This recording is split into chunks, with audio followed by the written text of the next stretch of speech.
আসসালামু আলাইকুম প্রিয় ভিউয়ার্স, কেমন আছেন সবাই? আজ আমি আপনাদের সামনে একটি বিশ্লেষণধর্মী ভিডিও নিয়ে হাজির হয়েছি। এতদিন যারা আমার বিভিন্ন রকম ভিডিও দেখতেন, আমার অরিজিনালিটি কিন্তু সেরকম না। আজ আমার অরিজিনালিটি অর্থাৎ আমি কি সেটা আপনাদের মাঝে প্রকাশ করব। আমি আজ গণতন্ত্র নিয়ে আপনাদের সামনে কথা বলবো। সেই 1963 সালের 19শে নভেম্বর গেটিসবার্গে আব্রাহাম লিঙ্কন গণতন্ত্রের যে সংজ্ঞা দিয়েছিল, democracy is a government of the people, by the people, for the people, সেই সংজ্ঞার আলোকে আমি গণতন্ত্রের কিছু বিষয় আলোচনা করব।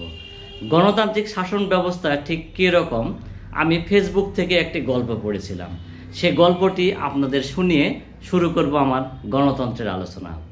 গল্পটি ছিল এরকম: একটি ছাত্রাবাসে 100 জন ছাত্র বসবাস করে বা তারা মেসে থাকে। মালিক তাদেরকে ভাড়ার সাথে নেয়, কিন্তু সকালে নাস্তা দেয়। প্রতিদিন সকালে মালিক তাদেরকে রুটি এবং একটি ভাজি খেতে দেয়। এই একই ধরনের খাবার খেতে খেতে ছাত্রাবাসের ছাত্রদের অবস্থা খারাপ। তারা মালিককে বলল, আমরা একই ধরনের খাবার আর খাবো না, আপনি খাবারের মেনু পরিবর্তন করুন। কিন্তু দেখুন, সবাইকে ডেকে মালিক বলল যে কি ধরনের খাবার তোমরা খেতে চাও?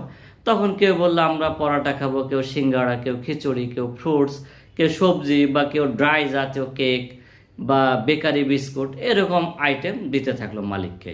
তো মালিক বলল, এরকম বিভিন্ন জনকে বিভিন্ন রকম খাবার তো আমি দিতে পারবো না, তোমরা যা খাবা একই ধরনের খাবারের সিদ্ধান্ত নিতে হবে। ঠিক গণতন্ত্রে নির্বাচনের মাধ্যমে যেটা বলা হয়। তখন মালিক বলল, তাহলে তোমরা ভোট দাও, আমি ভোটের আয়োজন করি। তাহলে কি করবা? তোমরা যে খাবারগুলো খেতে চাও নাম লিখে দিবা, যেই খাবারে বেশি ভোট পড়বে আমি সেই খাবারই পরবর্তী মাস থেকে দিব। তখন সবাই ভোটে রাজি হয়ে গেল। মালিক চিন্তা করলো, এই খাবার যদি এরা সবাই যদি কোনো এক্সপেন্সিভ খাবারে রাজি হয়ে যায় তাহলে তো আমার ব্যয় বেড়ে যাবে। সে মেসের বা ওই ছাত্রাবাসের 20 জন ছাত্রকে কিছু অনৈতিক সুবিধা দিয়ে বলল যে তোমরা এই রুটি এবং একটি ভাজিতেই ভোট দিবা, আমি তোমাদেরকে কিছু সুযোগ সুবিধা দিব। যথারীতি ভোটের আয়োজন হলো। বিভিন্ন ছাত্ররা তারা বিভিন্ন রকম খাবারের পছন্দ দিয়ে ভোট দিল। কেউ আপেল, কেউ কমলা, কেউ রুটি, পরোটা, খিচুড়ি। আর এই 20 জন ছাত্র দিল ভোট হচ্ছে সেই রুটি আর সবজিতে। যখন ভোটের ফলাফল ঘোষিত হলো তখন দেখা গেল যে একই ধরনের খাবারে সবচেয়ে বেশি ভোট পড়েছে এই রুটি আর সবজিতে, আর কোনো খাবারে পড়েনি। তখন মালিক বলল, যেহেতু এই খাবারে বেশি ভোট পড়েছে, এটাই তোমাদের জন্য পরবর্তী মাসে চালু থাকবে। দেখুন, এখানে গণতন্ত্রের সকল পন্থা অবলম্বন করা হয়েছে।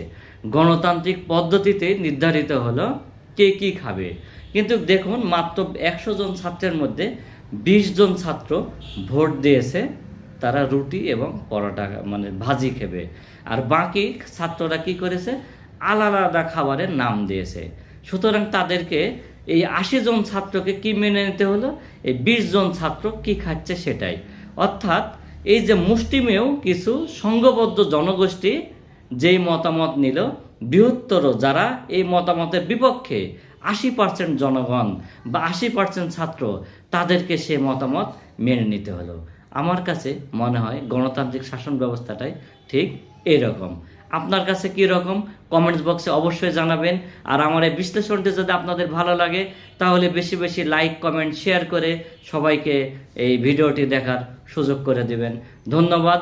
আপনাদের বেশি বেশি লাইক, কমেন্ট, শেয়ারই আমাকে পরবর্তীতে এ ধরনের ভিডিও তৈরি করতে বেশি উৎসাহিত করবে।